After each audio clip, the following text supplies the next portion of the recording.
Welcome students. आज हम हमारे सॉफ्टवेयर इंजीनियरिंग के लास्ट वीडियो सीरीज पर हैं। तो आज का हमारा जो टॉपिक है वो है requirement gathering and fact recording, which is not so much important from the examination point of view, but we have to know what is requirement gathering and what is the role of requirement gathering. आज हमने software development life cycle के steps पढ़े थे जो कि 100% ही है, exam में आते हैं 4 मार्क्स के। तो उसी में हमने 7 फेजेस को पढ़ा था। लास्ट वीडियो सीरीज में हमने टेस्टिंग के बारे में पढ़ा था और white box and black box testing के बारे में पढ़ा था। लेकिन जब first and the foremost step SDLC का क्या होता है, रिक्वायरमेंट गैदरिंग एंड एनालिसिस। सो उसी को थोड़ा सा डिटेल में देखते हुए हमारे को रिक्वायरमेंट गैदरिंग की जरूरत क्या है। देखिए, requirements are the vital pieces to ensure the success of a system. मैंने कोरिलेट किया था एक एग्जांपल से कि suppose software building is just similar to house building. तो हमें सबसे पहले हमारी रिक्वायरमेंट्स क्लियर होनी चाहिए। जैसे कहते हैं ना, हमारी लाइफ में हमारा गोल क्लियर होना चाहिए। इसी तरह से कोई भी चीज की शुरुआत करते हुए हमें उसकी रिक्वायरमेंट्स को क्लियरली एनालाइज करना पड़ता है। तो first phase of software development life cycle is requirement gathering and analysis. This phase is the most important phase in software development life cycle. Suppose हमें एक सॉफ्टवेयर बनाना है और कोई ऑर्गेनाइजेशन के लिए बनाना है, तो हमारे स्टेक होल्डर्स कौन होंगे, उस ऑर्गेनाइजेशन के ओनर्स होंगे।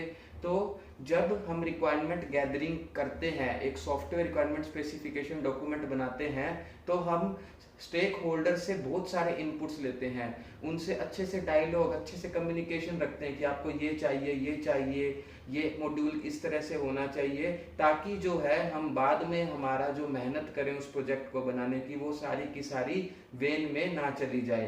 तो when stakeholders are not heavily involve, अगर हम स्टेक होल्डर्स को, उस ऑर्गेनाइजेशन के ओनर्स को अच्छे से इन्वॉल्व नहीं करेंगे, उनके साथ पुअर कम्युनिकेशन रखेंगे, तो डायरेक्टली हमारी क्या है, रिक्वायरमेंट्स भी जो है वो अच्छे से नहीं निकल के आ पाएंगी। तो that definitely leads to the poor requirement. और पुअर रिक्वायरमेंट का क्या है, एक बहुत ही ज्यादा इम्पैक्ट मिलेगा हमें कब, जब हम सारे फेजेस को पूरा कर चुके होंगे। तो हमारा जो आउटपुट प्रोडक्ट है वो अच्छे से नहीं बन के आएगा, वो उन्हें पसंद नहीं आएगा। क्यों? क्योंकि हमने उनकी रिक्वायरमेंट्स को अच्छे से कैप्चर नहीं किया, तो हम उन्हें एक अच्छा आउटपुट प्रोडक्ट कैसे दे सकते हैं। So that is the main goal of doing requirement gathering in a proper way. इसीलिए जरूरत है कि हमें इस फेज में बहुत टाइम लगाना चाहिए। ये नहीं है कि फटाफट में हमने उनकी रिक्वायरमेंट्स ले ली।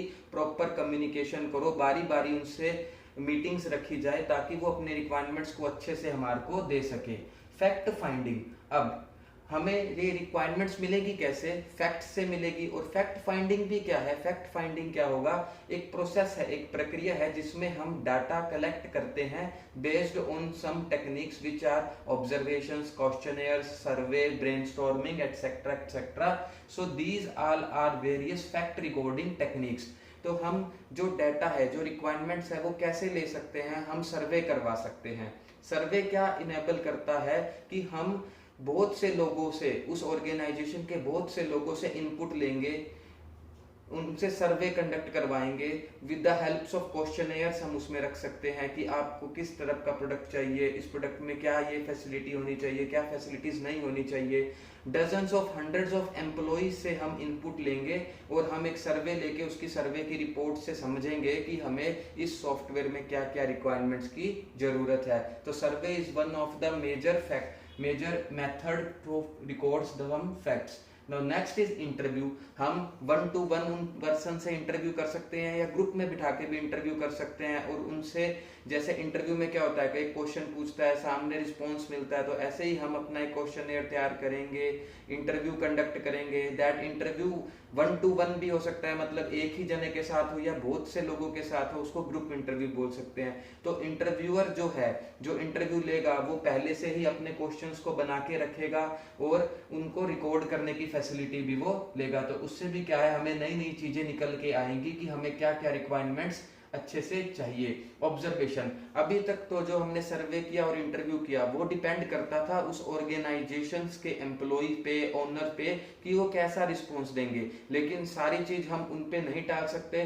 तो हमारे जो एक्सपर्ट्स होते हैं हम उनको उसकी ऑर्गेनाइजेशन में रखते हैं 2 या 4 दिन, कि वो ऑब्जर्व कर सके कि इनका सिस्टम कैसा वर्क करता है, इनका बिजनेस किस तरह का है और इनको किस तरह का सॉफ्टवेयर चाहिएगा। तो observation is done on our part. जैसे हम भी कहीं चीज जाते हैं तो हम छोटी छोटी चीज किसी के बारे में ऑब्जर्व कर लेते हैं, तो इसी तरह से हमारे एक्सपर्ट्स जाएंगे उनके ऑर्गेनाइजेशन में और वो ऑब्जर्व करेंगे कि इनका वर्क कल्चर कैसा है, ये किस फ्लो में काम करते हैं, ये कौन से सिस्टम्स को यूज करते हैं। तो वो भी हमें काफी हेल्पफुल होते हैं कि हम सॉफ्टवेयर को उसके अकॉर्डिंग बनाए। और next is the brainstorming. Brainstorming क्या होता है, जैसे आप मीडिया में देखते हो 5 to 6 पीपल्स कोई टॉपिक पे डिबेट के लिए बिठा लिए जाते हैं और वो अपने इनपुट्स देते रहते हैं। तो इसी तरह से ब्रेनस्टॉर्मिंग में भी क्या है, एक इनफॉर्मल, कोई फॉर्मलिज्म नहीं होता, लोग कैजुअली बैठते हैं और डिबेट करते हैं वेरियस ऑर्गेनाइजेशन के स्टेक होल्डर्स, और वो अपने अपने इनपुट्स जो है देते हैं, जो कि फर्दर हमें हेल्प करते हैं हमारी रिक्वायरमेंट्स को क्लियरली राइट करने में। So to this topic is all about requirement gathering, कि हमें रिक्वायरमेंट्स को अच्छे से लिखने की जरूरत क्या है। जरूरत इसलिए है ताकि हमारा जो एंड प्रोडक्ट है, सॉफ्टवेयर है, वो अच्छे से बन पाए, वो उनकी एक्सपेक्टेशंस को मीट करे। और उसके वेरियस फैक्ट रिकॉर्ड करने के क्या क्या हमारे पास मेथड्स है, सर्वे करवा सकते हैं हम, इंटरव्यूज करवा सकते हैं, 1 to 1 ग्रुप इंटरव्यू, हम खुद से ऑब्जर्वेशंस कर सकते हैं और ब्रेनस्टॉर्मिंग कर सकते हैं। So this is all about software engineering. This topic, यह टॉपिक जो है हमारी क्लास 10th में भी है और क्लास 12th में भी है। तो ये टॉपिक भी हमारा अराउंड 5 मार्क्स का आता है और इसमें इंपॉर्टेंट, मोस्ट इंपॉर्टेंट क्या है, software development life cycle. Hope this is clear to you guys, and if you have any problem in understanding all these topics, you can write in the comment section, and please like and subscribe the channel for further videos. Thank you.